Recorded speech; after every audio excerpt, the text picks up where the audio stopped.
Dear students, welcome to the new lecture on electromagnetic induction. I am Paramjit Singh, lecturer in physics, starting a new chapter, electromagnetic induction. So this is chapter number 6, electromagnetic induction, and this is episode number 1. You can see on the screen some changes taking place like green color, arrows, lines are changing in intensity. And when these lines means magnetic lines changing, you can see in galvanometer, you can see the deflection also on the screen. So today I am going to cover magnetic flux, Faraday's experiment number 1, Faraday's first law of electromagnetic induction. So let us start. What is magnetic flux? Let us recap. So you see magnetic field crossing perpendicularly to the surface shown by yellow color. These magnetic field lines are crossing perpendicularly from the surface. Another idea, if surface is not perpendicular to the magnetic field, then perpendicular component B cos theta will be taken as field perpendicular to the surface. So here magnetic field line is shown by pink color intersecting the surface but not perpendicularly, making some angle theta from the normal. So normal component of the B is B cos theta. Therefore, flux we know is a product of perpendicular component of the magnetic field and the surface area. Again, magnetic flux through any surface is defined as number of magnetic field lines of force passing normally through the surface. And alternatively, we can say it can be defined as the product of area of surface and the component of magnetic field normal to the surface, as shown in this equation. Phi is equal to B A cos theta. Now see this figure. Here d has very small area and n cap is the unit vector perpendicular to the surface, and direction of this area vector ds will be perpendicular to the surface, that is along the unit vector n cap. So here B is not perpendicular to the surface. Surface is depicted by yellow color. So therefore, component of B along the normal, that is along the unit vector, will be B cos theta. Now, what is d phi? Flux associated with this very small surface area. According to the definition, component of B along the normal, that is along n cap, is B cos theta, perpendicular component of B to the surface, and ds is the area of this small surface. Now d phi, we rearrange the terms B dot ds cos theta. Now this again can be rearranged. B is vector and ds is area vector. And area vector is along the n cap, that is perpendicular, normal to the surface. This is also written as B vector dot ds dot n cap. So magnitude of this ds vector is ds and direction is along the n cap, and n cap is along the normal, that is perpendicular to the surface. So what is the total flux related with the area? Total area. This will be integration of B ds cos theta within the limit 0 to A. A is the total surface of the area. So any surface having total area capital A, total flux will be integration within limit 0 to A, B dot ds cos theta. B cos theta is taken out from the sign of integration. So only the here integration is taking place for the surface area. 0 to A ds. ds is very small component. So we get the result B cos theta into A. 0 into A, this 0 into A, ds is capital A, total area. So this is the concept of magnetic flux. I have recapped. revise little bit because this is very important. These are alternate ways to write the magnetic flux B A cos theta or vector B dot vector A, that is dot product. Let us move further. Magnetic flux. Now we know this magnetic flux is B cos theta into A. That is B A cos theta or B dot A, vector B dot vector A. Now see this figure. Initially I have shown on first slide field lines shown by green color, their intensity is increasing, decreasing. Due to decrease in intensity of B, what is observed in the meter C, there is deflection.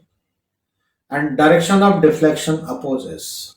When magnetic field intensity increasing, this is one side, deflection is one side. When it is decreasing, deflection is opposite side.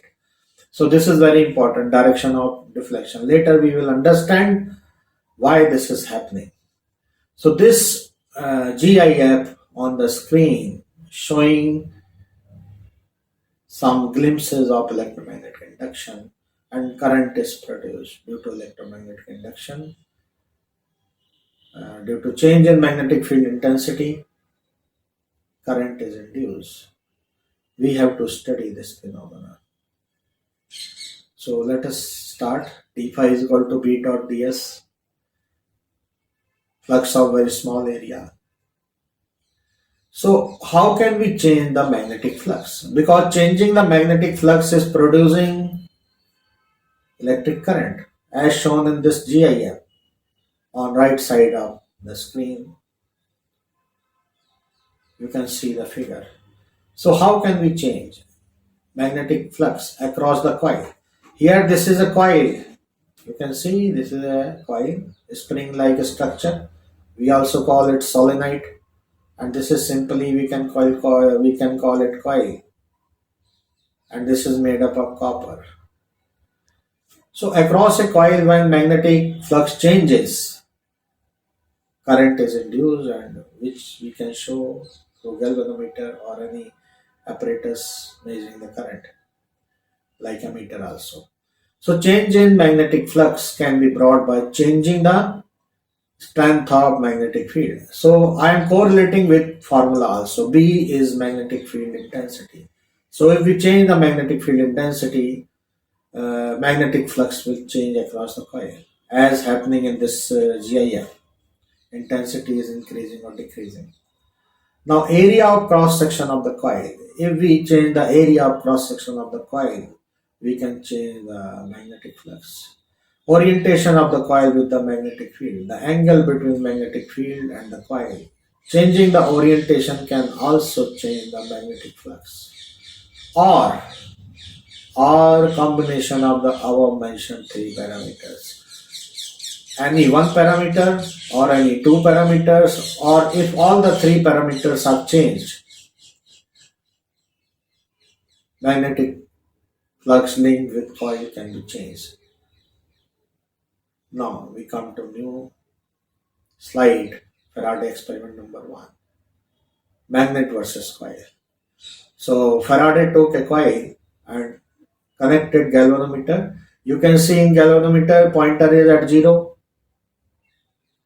red shown by red color line. This is the pointer of galvanometer, and this is copper coil. We call it solenoid also.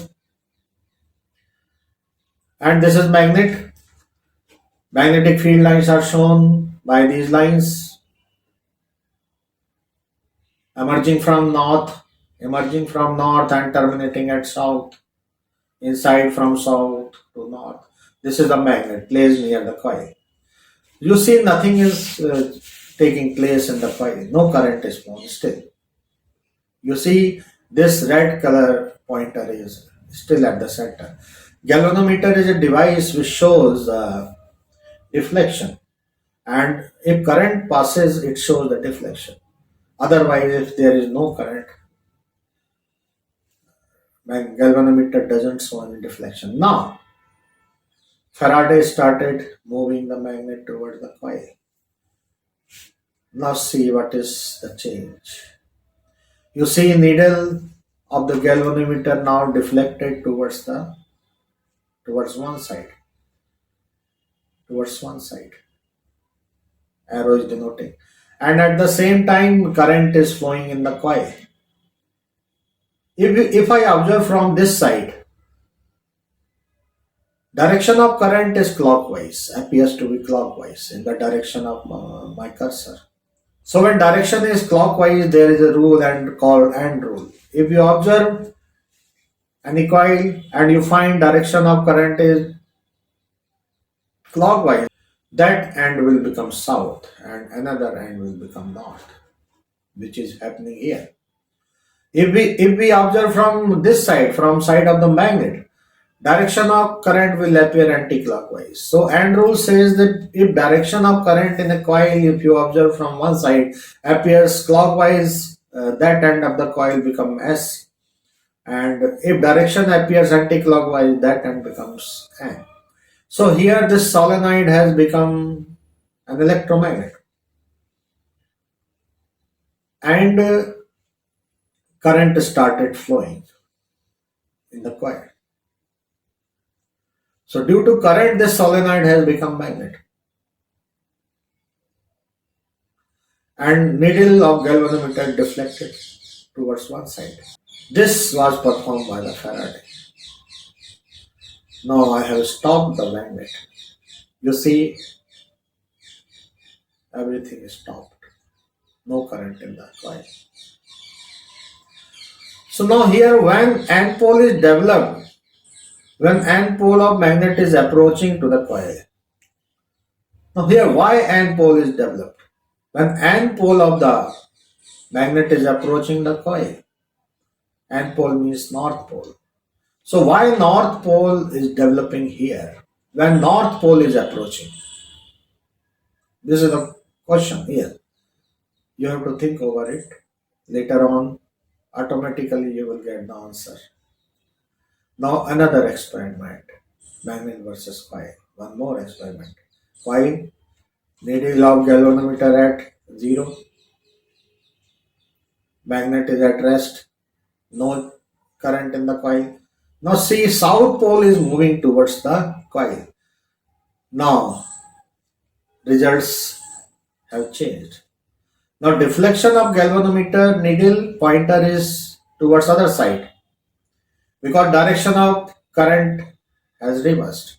This current is induced current and this phenomenon is electromagnetic induction.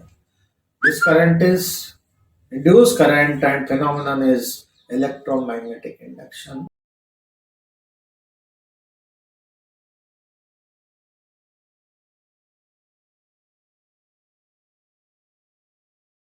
Where I sign is appearing, direction of current is found to be anti-clockwise. Therefore, this solenoid has now become a magnet due to induced current and this end becomes north pole. And this end becomes north pole and another end becomes south pole.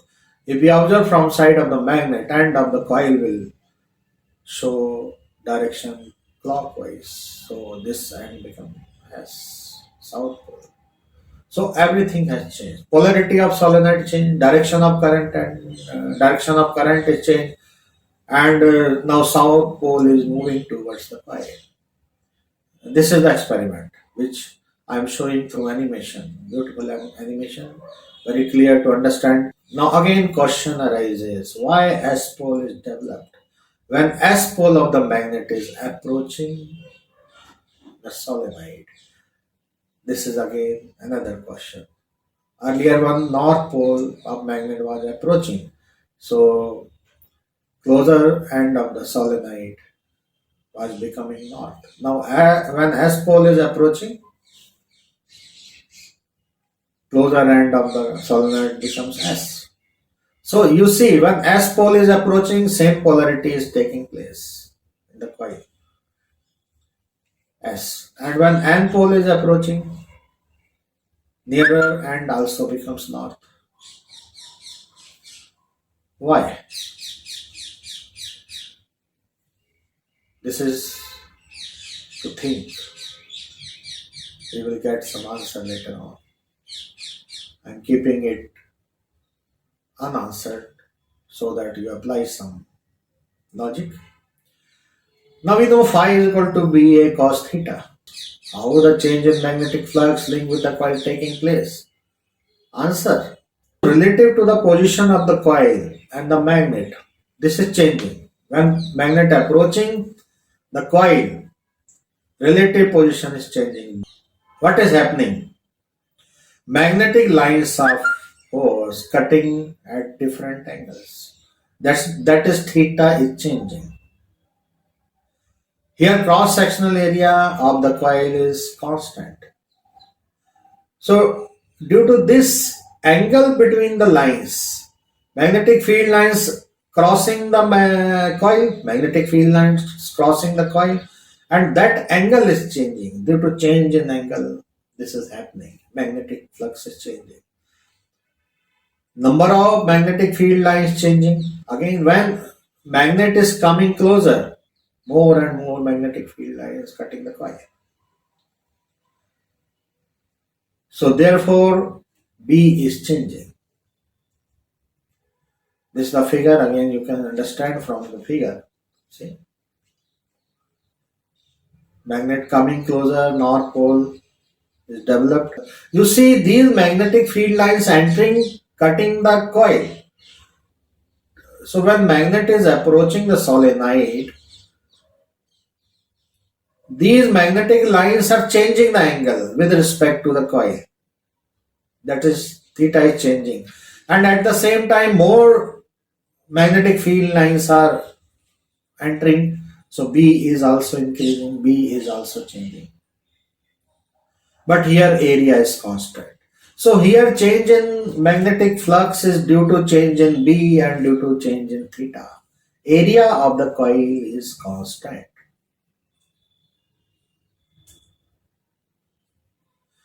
Now few observations from the experiment. What is first one? Distance between coil and magnet is changing. That is, there is a relative motion between the magnet and the coil.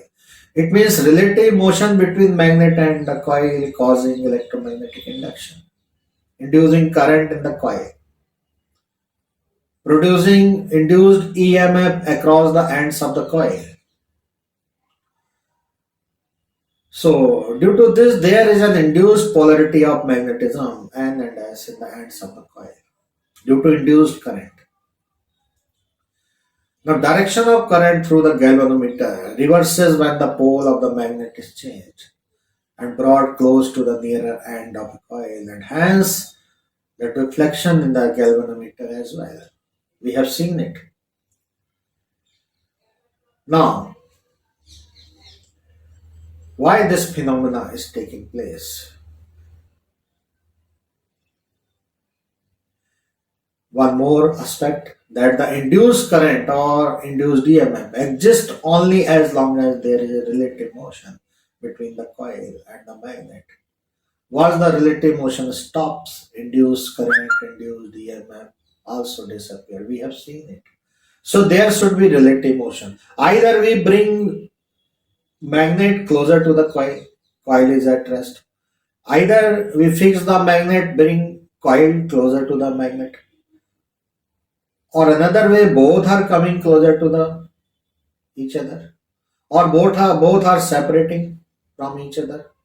But if both are moving with same speed, with same direction, that is with same velocity, there will not be induced EMF.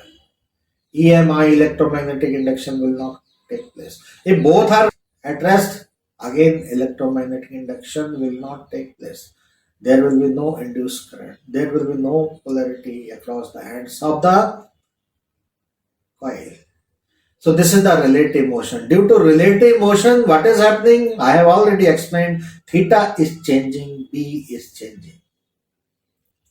One more observation. So relative motion between coil and magnet is achieved in following ways. How? Coil moving and the magnet is fixed. I have already explained it. Magnet moving and coil is fixed. Both the coil and magnet are moving relatively. Relatively means closer to approaching each other or separating from each other. Both are moving. Either approaching to each other or separating from each other. In any case. So what is the conclusion? There must be a relative velocity motion between coil and magnet. Only then electromagnetic induction will take place. There will be change in magnetic flux, and change in magnetic flux cause electromagnetic induction to take place. This is the basic.